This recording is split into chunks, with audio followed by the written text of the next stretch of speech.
আমন্ত্রণ যমুনা ডেস্কে জানাচ্ছি শিরোনামগুলো। একটি ছাড়া বাকি সব আসনে পশ্চিমবঙ্গ বিধানসভা নির্বাচনের ফলাফল ঘোষণা কাল। রাজ্য জুড়ে থমথমে পরিস্থিতি, নিরাপত্তা বাহিনীর ব্যাপক উপস্থিতি। শান্তি আলোচনায় বসতে যুক্তরাষ্ট্রকে ইরানের 14 দফা প্রস্তাব। বেপরোয়া আচরণ করলে ফের হামলার হুমকি ট্রাম্পের। মার্কিন নৌ অবরোধ এড়িয়ে তেল রপ্তানি করছে তেহরান। দ্বিতীয় বিশ্বযুদ্ধের পর বড় ধরনের অর্থনৈতিক ঝুঁকির মুখে যুক্তরাষ্ট্র। ঋণের পরিমাণ ছাড়িয়েছে জিডিপির 100%। বাজেট ঘাটতি ও লাগামহীন ব্যয়কে দুষছেন মার্কিনিরা।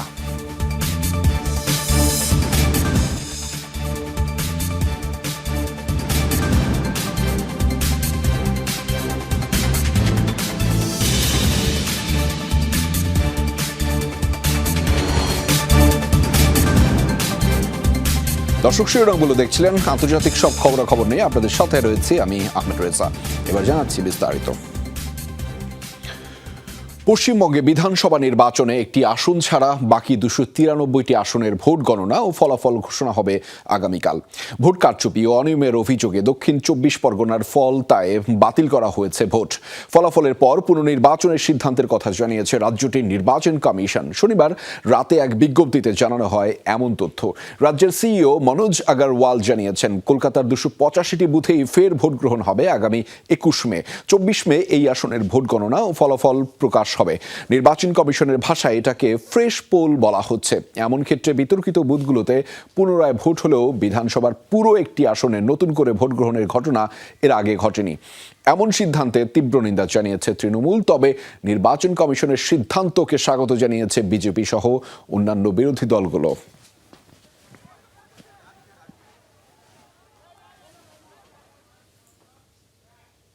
দর্শক, এই বিষয়ে আরো বিস্তারিত আপনাদেরকে জানাবো। সেটি বিস্তারিত জানাতে কলকাতা থেকে যুক্ত রয়েছেন সহকর্মী সুকান্ত চট্টোপাধ্যায়। তার মাধ্যমে জানাবো সেখানকার বিস্তারিত তথ্যগুলো। সুকান্ত, একটু জানাবেন আমাদেরকে যে সেখানে আসলে কি ধরনের পরিস্থিতি বিরাজ করছে, কোনো ধরনের সহিংসতা ঘটেছে কিনা, কি পরিস্থিতি চলছে মূলত সেখানে? দেখুন, রাত পোহালেই কিন্তু সকাল 8টা থেকে কিন্তু ভোট গণনা শুরু হবে। আমরা এই মুহূর্তে দাঁড়িয়ে আছি একটি স্ট্রং রুমের সামনে। সেখানে দেখাতে পাচ্ছি যেখানে প্রায় 7টি বিধানসভা কেন্দ্রের কিন্তু যে ইভিএম মেশিন এখানে মজুত রাখা হয়েছে। কেন্দ্রীয় বাহিনী এখানে নিরাপত্তা দিচ্ছে এবং গোটা এই যে কলেজটি সেটা কিন্তু চারিদিকে কিন্তু কেন্দ্রীয় বাহিনী ঘিরে রেখেছে। চারিদিকে সিসিটিভি রয়েছে এবং ত্রিস্তরীয় যে বলয় তৈরি করা হয়েছে, নিরাপত্তা বলয়, সেটা কিন্তু এই কেন্দ্রে কিন্তু রয়েছে এবং 7টি বিধানসভা কেন্দ্রের যে প্রার্থী রয়েছেন তাদের ভাগ্য নির্ধারণের যে ইভিএম মেশিন এখানে বাষ্পবন্দী রয়েছে। এখন হচ্ছে যে 77টি কেন্দ্র রয়েছে গোটা পশ্চিমবঙ্গে এরকম এবং আগামীকাল সকাল 8টা থেকে কিন্তু এই গণনা শুরু হবে। ইতিমধ্যে এই যে গণনা কেন্দ্রে যারা গণনার দায়িত্বে থাকবেন, অবজারভার থেকে শুরু করে তারা সবাই কিন্তু কেন্দ্রীয় সরকারের কর্মচারীকে নিয়োগ করেছে নির্বাচন কমিশন। এখন দেখায় যে এই ইভিএম এ খোলার পরে কোন দল জেতে এবং কারা এই পশ্চিমবঙ্গের ক্ষমতায় আসীন হন। রেজা, সুকান্ত, আরেকটু বিস্তারিত জানতে চাই, ঠিক ফলাফল ঘোষণাকে কেন্দ্র করে কি ধরনের আইন শৃঙ্খলা পরিস্থিতি সেখানে নেওয়া হয়েছে, কোনো ধরনের সহিংসতার কোনো শঙ্কা রয়েছে কিনা, কি দেখছেন মূলত সেখানকার চিত্রগুলো, সেটি যদি একটু বিস্তারিত জানাতেন। দেখুন, 500 কোম্পানি কেন্দ্রীয় বাহিনী আনা হয়েছে কেবলমাত্র এই সহিংসতা প্রতিরোধের জন্য এবং সকাল থেকে কিন্তু যে মুখ্যমন্ত্রী মমতা বন্দ্যোপাধ্যায় এবং শুভেন্দু অধিকারী যে হাই ভোল্টেজ যে কেন্দ্র ভবানীপুর তার যে এখানে গণনা হবে, অর্থাৎ যে বালিগঞ্জের শেখত মেমোরিয়াল হাই স্কুল, সেখানেও কিন্তু দফায় দফায় সংঘর্ষ এবং পুলিশ লাঠিচার্জ করে বেআইনি জমায়েত কিন্তু সরিয়ে দেওয়া হয়। এখানেও আমরা যেখানে রয়েছি এখানেও কিন্তু মাইকিং করা হচ্ছে যে 300 গজের মধ্যে অর্থাৎ 100 মিটারের মধ্যে কোনো বেআইনি জমায়েত রাখা যাবে না এবং জমায়েত রাখলে সেটা কিন্তু পুলিশ লাঠিচার্জ করে সরিয়ে দেবে এবং কেন্দ্রীয় বাহিনী কিন্তু এখানে কিন্তু রীতিমতো তারা কিন্তু টহল দিচ্ছে গোটা স্ট্রং রুমকে কেন্দ্র করে। শুধু এখানে নয়, 77টি কেন্দ্রেও কিন্তু একই রকম ব্যবস্থা করা হয়েছে। সে খবরের বিস্তারিত আপনার মাধ্যমে জানছিলাম। ধন্যবাদ সুকান্ত আমাদের সাথে যুক্ত হবার জন্য। ইরানের দেয়া নতুন প্রস্তাবেও খুশি নন মার্কিন প্রেসিডেন্ট ডোনাল্ড ট্রাম্প। 14 দফা প্রস্তাবটি পর্যালোচনা করবেন বললেও এটির ভিত্তিতে তেহরানের সাথে সমঝোতার সম্ভাবনা নেই বলেও জানিয়েছেন। উল্টো হুমকি দিলেন, বেপরোয়া আচরণ করলে ফের হামলা হতে পারে ইরানে। যুক্তরাষ্ট্রের যে কোনো দুঃসাহসের কড়া জবাব দিতে পুরোপুরি প্রস্তুত রয়েছে ইরান, জানিয়েছে দেশটির বিপ্লবী গার্ড IRGC। শান্তি আলোচনা নিয়ে চলমান টানাপোড়েনের মাঝেই ওয়াশিংটনের কাছে নতুন করে 14 দফার একটি খসড়া প্রস্তাব পাঠিয়েছে তেহরান। ইরানের রাষ্ট্রীয় গণমাধ্যম তাসনিম নিউজের প্রতিবেদনে জানা গেছে, লেবানন সহ মধ্যপ্রাচ্যের সব ফ্রন্টে হামলা বন্ধ, ইরান উপকূল ও সংলগ্ন এলাকা থেকে মার্কিন সেনা প্রত্যাহার, ভবিষ্যতে সামরিক আগ্রাসন না করার পূর্ণ নিশ্চয়তা, হরমুজে নৌ অবরোধ ও নিষেধাজ্ঞা প্রত্যাহার, জব্দকৃত তেহরানের অর্থ সম্পদ অবমুক্ত করা, যুদ্ধের ক্ষতিপূরণ নিশ্চিত, পরমাণু আলোচনা স্থগিত সহ গুরুত্বপূর্ণ শর্তগুলো এবারও বহাল রেখেছে ইরান। ছাড় দিতে চেয়েছে হরমুজ প্রণালী খুলে দেওয়ার ইস্যুতে। শনিবার ট্রুথ সোশ্যালে করা এক পোস্টে মার্কিন প্রেসিডেন্ট ডোনাল্ড ট্রাম্প জানিয়েছেন, ইরানের প্রস্তাবিত 14 দফা পরিকল্পনাটি শিগগিরই পর্যালোচনা করা হবে। তবে আগেভাগেই বলে দিয়েছেন, ইরানের সাথে সমঝোতায় পৌঁছানো সম্ভব নয় বলেই মনে করছেন। এমনকি সাংবাদিকদের প্রশ্নের জবাবে প্রয়োজনে ফের ইরানে হামলা চালানোর সম্ভাবনার কথাও বলেন তিনি। ইরান আমাদের সাথে সমঝোতায় আসতে চায়, কারণ এখন তারা পুরোপুরি বিপর্যস্ত। এমনকি এখন নেতৃত্ব কে দিচ্ছে সেটা বুঝতেই হিমশিম খাচ্ছে তারা। তবে এবার যদি ইরান বেপরোয়া কোনো আচরণ করে, তবে ফের তাদের উপর হামলা করার সম্ভাবনা উড়িয়ে দেওয়া যাচ্ছে না। এদিকে যুক্তরাষ্ট্রের যে কোনো বোকামি কিংবা দুঃসাহসের কঠোর জবাব দিতে পুরোপুরি প্রস্তুত ইরান, জানিয়েছে দেশটির বিপ্লবী গার্ড IRGC। সোশ্যাল হ্যান্ডেল এক্সে যুক্তরাষ্ট্রকে হুঁশিয়ারি দিয়ে পোস্ট করেন ইরানের পররাষ্ট্র মন্ত্রণালয়ের মুখপাত্র ইসমাইল বাঘেই। বলেন, হরমুজ প্রণালীতে অবৈধভাবে জাহাজ জব্দের পর মার্কিন বাহিনীর ঔদ্ধত্যপূর্ণ আচরণ হার মানিয়েছে জলদস্যুদের কর্মকাণ্ডকেও। ওয়াশিংটন প্রস্তাবিত 2 মাসের যুদ্ধবিরতি নয়, বরং আগামী 30 দিনের মধ্যেই স্থায়ী সমঝোতার মাধ্যমে চলমান যুদ্ধের ইতি টানতে চায় তেহরান। সাবরিনা নুসরাত, যমুনা নিউজ। মার্কিন অবরোধ, যুদ্ধজাহাজের নজরদারি আর কড়া সামুদ্রিক নিয়ন্ত্রণ সবকিছুর মাঝেও থেমে নেই ইরানের তেল রপ্তানি। ওয়াশিংটনের দাবি, অবরোধে থমকে গেছে তেহরানের তেল বাণিজ্য, কিন্তু প্রায় $22 কোটি তেল ভর্তি এক সুপার ট্যাঙ্কার মার্কিন নৌবাহিনীর চোখ ফাঁকি দিয়ে পৌঁছে গেছে এশিয়া প্যাসিফিকে। এই ঘটনার পর প্রশ্ন উঠেছে যুক্তরাষ্ট্রের দাবি আর তথ্য নিয়ে।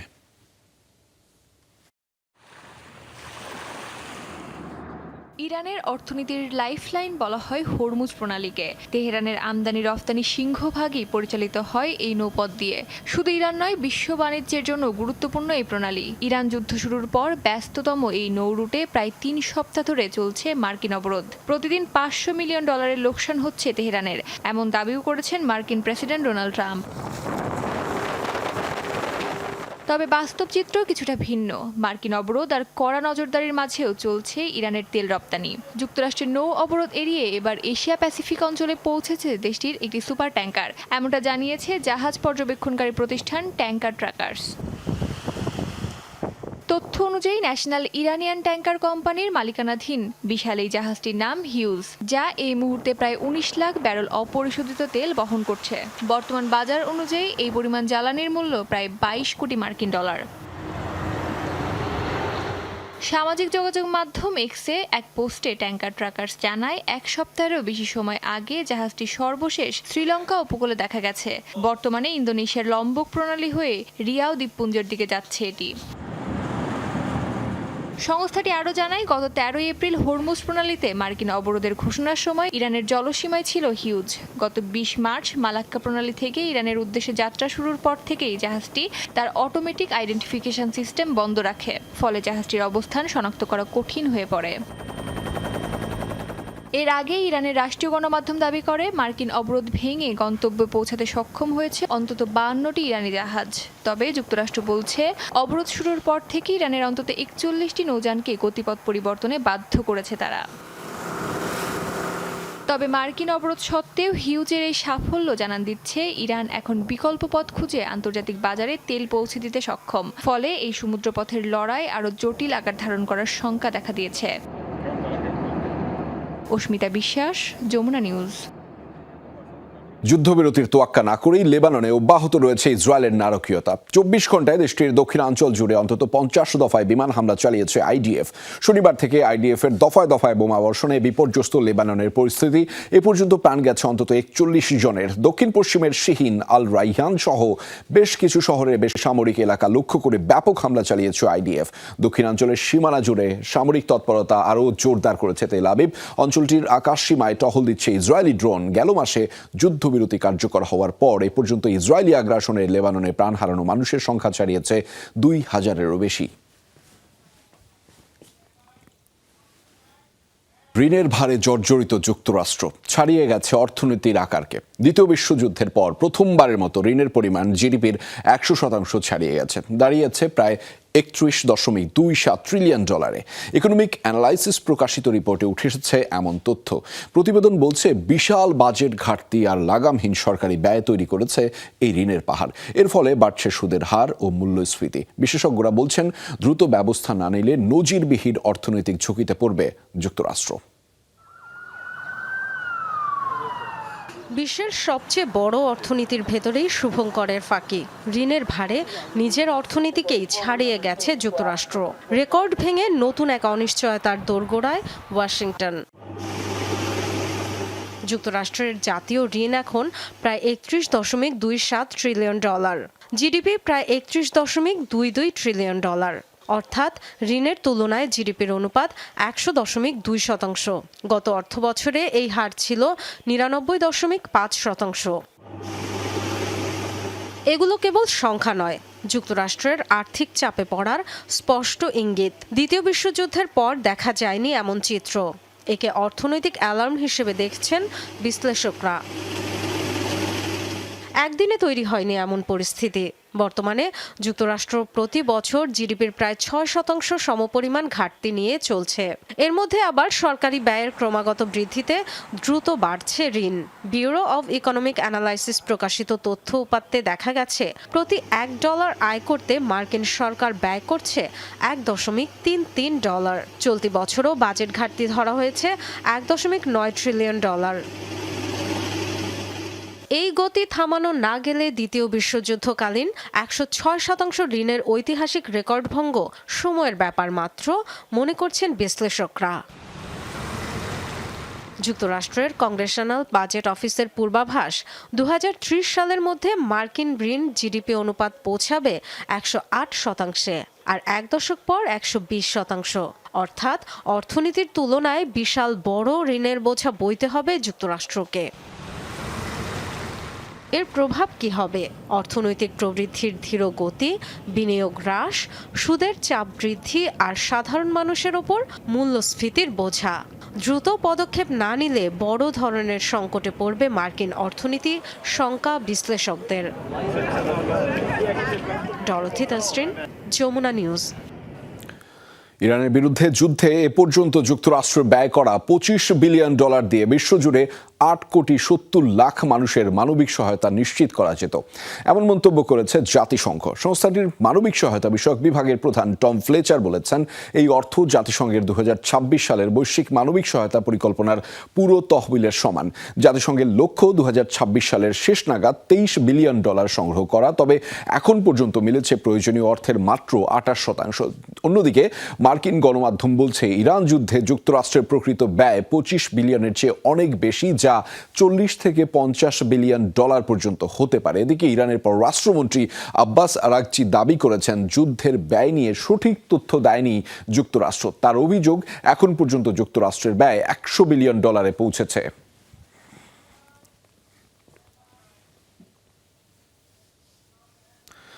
ভারতের রাজধানী দিল্লিতে ভয়াবহ অগ্নিকাণ্ডের শিকার একটি আবাসিক ভবন। আগুনে প্রাণ হারিয়েছেন অন্তত 9 জন, দগ্ধ ও আহত হয়েছেন আরও অনেকে। ফায়ার সার্ভিস জানিয়েছে, রোববার ভোরে নয়াদিল্লির বিবেক বিহার আবাসিক এলাকার একটি 4 তলা ভবনের 2য় তলায় আগুনের সূত্রপাত হয়, যা উদ্ধারকারী দল পৌঁছানোর আগেই ছড়িয়ে পড়ে 4 তলা পর্যন্ত। ফায়ার সার্ভিসের 14টি ইউনিটের প্রায় 2 ঘন্টার চেষ্টার পর নিয়ন্ত্রণে আসে আগুন। অনেককে জীবিত উদ্ধার করা হলেও এখনও নিখোঁজ রয়েছেন আনুমানিক 5 জন। দগ্ধ ও আহতদের উদ্ধারের পর চিকিৎসার জন্য পাঠানো হয়েছে হাসপাতালে। আগুনে পুড়ে ধ্বংস হয়ে গেছে ভবনটির এক পাশের বড় একটি অংশ। অগ্নিকাণ্ডের কারণ নিশ্চিত নয় এখনও, তবে প্রাথমিক তদন্তে ধারণা করা হচ্ছে 2য় তলার একটি ফ্ল্যাটের এসি বিস্ফোরণ থেকেই আগুনের সূত্রপাত হয়েছে।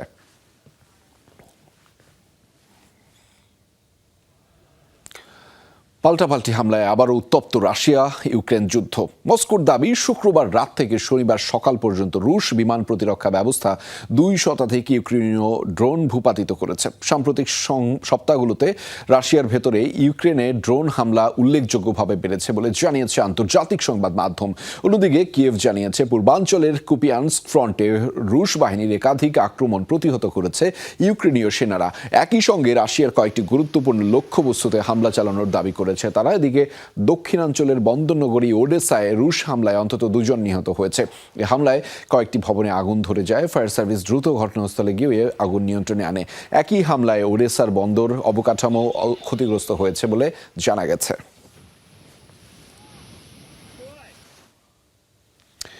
দ্বিতীয় বিশ্বযুদ্ধের পর থেকেই ইউরোপের বিভিন্ন দেশে সামরিক ঘাঁটি গড়ে সেনা মোতায়েন করে আসছে যুক্তরাষ্ট্র। জার্মানি, যুক্তরাজ্য, স্পেন আর ইতালি সহ পশ্চিমা বহু দেশের নিরাপত্তার দায়িত্ব নেয় দেশটি। সম্প্রতি জার্মান চ্যান্সেলর ফ্রেডরিক মার্জ এর সাথে ইরান যুদ্ধ নিয়ে বিতর্কের জেরে ন্যাটো সদস্যভুক্ত জার্মানি থেকে 5,000 মার্কিন সেনা প্রত্যাহারের ঘোষণা দিয়েছে ট্রাম্প প্রশাসন।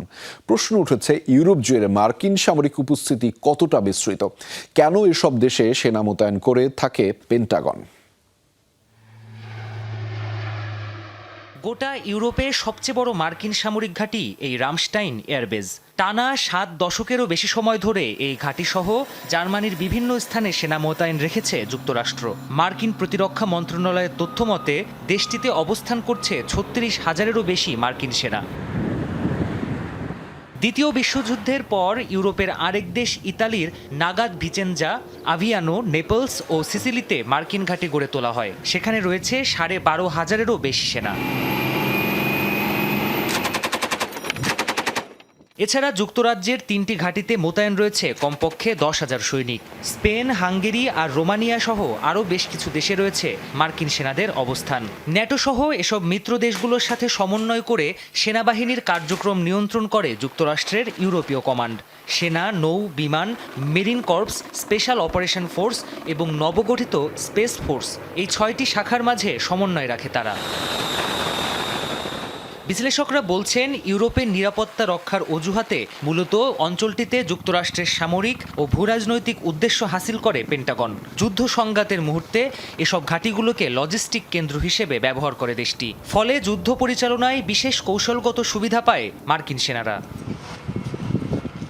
মার্কিন প্রতিরক্ষা মন্ত্রণালয়ের তথ্যভিত্তিক সংস্থা ডিএমডিসি তথ্য বলছে, সব মিলিয়ে ইউরোপে কমপক্ষে 68,000 মার্কিন সেনা মোতায়েন রয়েছে। স্থায়ী ঘাঁটি রয়েছে 31টি। প্রাণপ্রতিম কুণ্ডু, যমুনা নিউজ। দর্শক, যমুনা ডেস্কে নিচ্ছি আবার একটা বিরতি, ফিরছি একটু পরেই, আমাদের সাথেই থাকুন।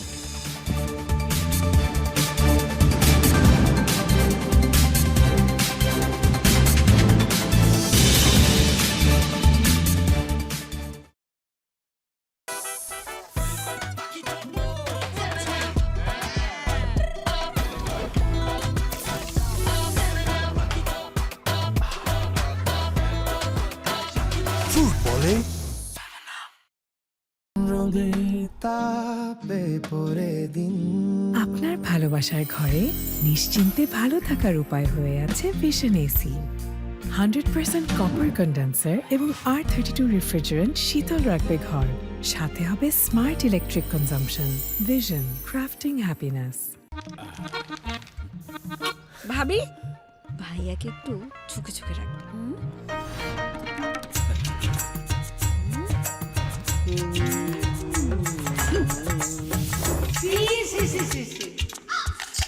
তুই এই বসে কি শুরু করলি? মা, আমি তো মা, ও মনে হয় অন্য কারো প্রেমে পড়েছে। হ্যাঁ, প্রেমে পড়েছি। আমি যমুনা বিএলডিসি ফ্যানের প্রেমে পড়েছি। 70% বিদ্যুৎ সাশ্রয় যমুনা বিএলডিসি ফ্যান। যে কোনো ভোল্টেজে একই গতিতে চলতে সক্ষম। তাই যমুনা বিএলডিসি ফ্যানের বাতাসে প্রেমে পড়া যায় অনায়াসে। তাহলে এটা কি? বিদ্যুৎ বিল।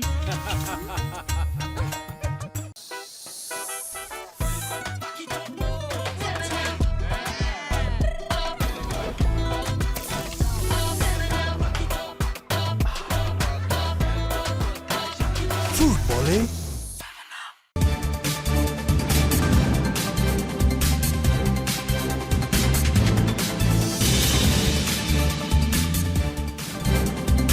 দর্শক, আরো একবার স্বাগত। আপনারা দেখছেন যমুনা ডেস্ক।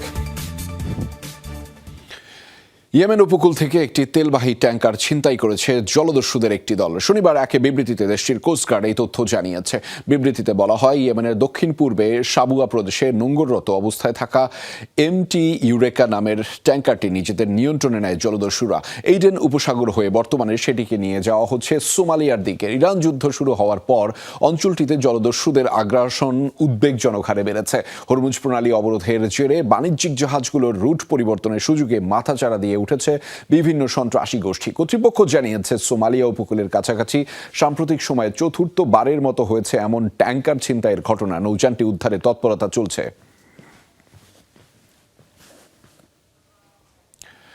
গাজার বাস্তুচ্যুত মানুষের আশ্রয় শিবিরগুলোতে আবার তৈরি হয়েছে ভয়াবহ স্বাস্থ্য ঝুঁকি। ইঁদুর আর পরজীবীর উপদ্রব নতুন দুশ্চিন্তার কারণ। বিশেষ করে শিশুদের শরীরে ছড়িয়ে পড়েছে ত্বকের সংক্রমণ সহ নানা রোগ। বিশ্ব স্বাস্থ্য সংস্থার তথ্য অনুযায়ী চলতি বছরের গাজায় ইঁদুর ও পরজীবীজনিত সংক্রমণের ঘটনা 17,000 ছুঁয়েছে। গাজা উপত্যকায় বাস্তুচ্যুত মানুষের তাঁবুতে নতুন আতঙ্ক, ইঁদুর আর পরজীবীর উপদ্রব। ঘুমন্ত শিশুর হাত পায়ের আঙুল কামড়ে দিচ্ছে ইঁদুর, কেটে ফেলছে মানুষের শেষ সম্বল, ছড়িয়ে দিচ্ছে ভয়ঙ্কর রোগ। দীর্ঘ যুদ্ধের কারণে গাজার 20 লাখের বেশি মানুষের বেশিরভাগই এখন বাস্তুচ্যুত।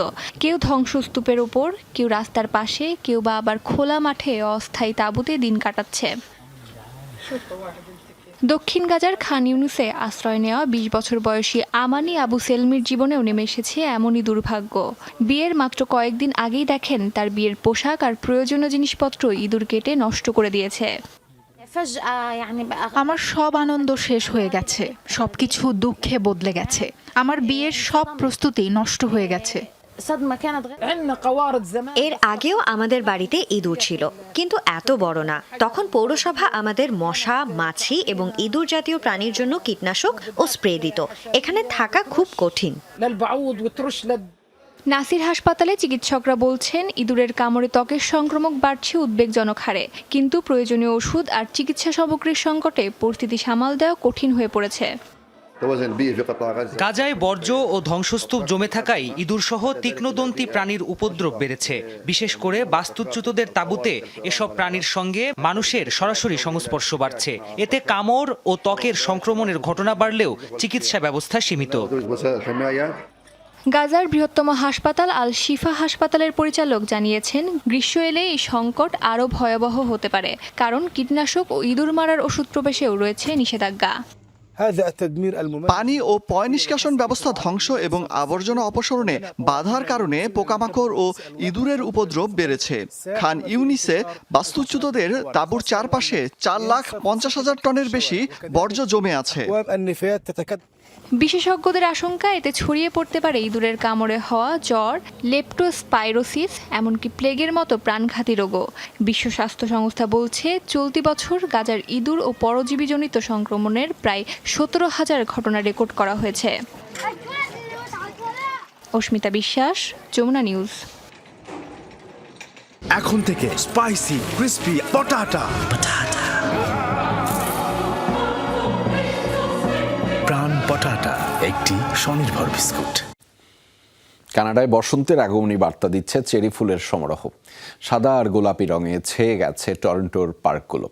শনিবার সেখানে ভিড় জমান হাজার হাজার দর্শনার্থী। মনোমুগ্ধকর চেরি ফুলের রাজ্যে অনেকেই বেড়াতে এসেছেন পরিবার পরিজন নিয়ে। প্রিয়জনের সাথে কাটানো রঙিন সময়টুকু ফ্রেমবন্দি করে রাখছেন কেউ কেউ। ফুল ফোটার এই সময়টি আগে থেকে নির্ভুলভাবে অনুমান করা কঠিন হলেও স্থানীয়রা নজরে রাখেন পার্কের ওয়েবসাইটে।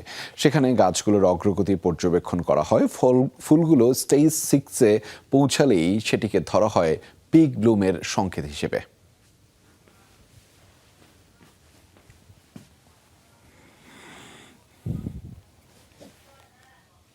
দর্শক, এই ছিল যমুনা আইডেস্কে। এতক্ষণ সাথে থাকবার জন্য আপনাদের সবাইকে ধন্যবাদ।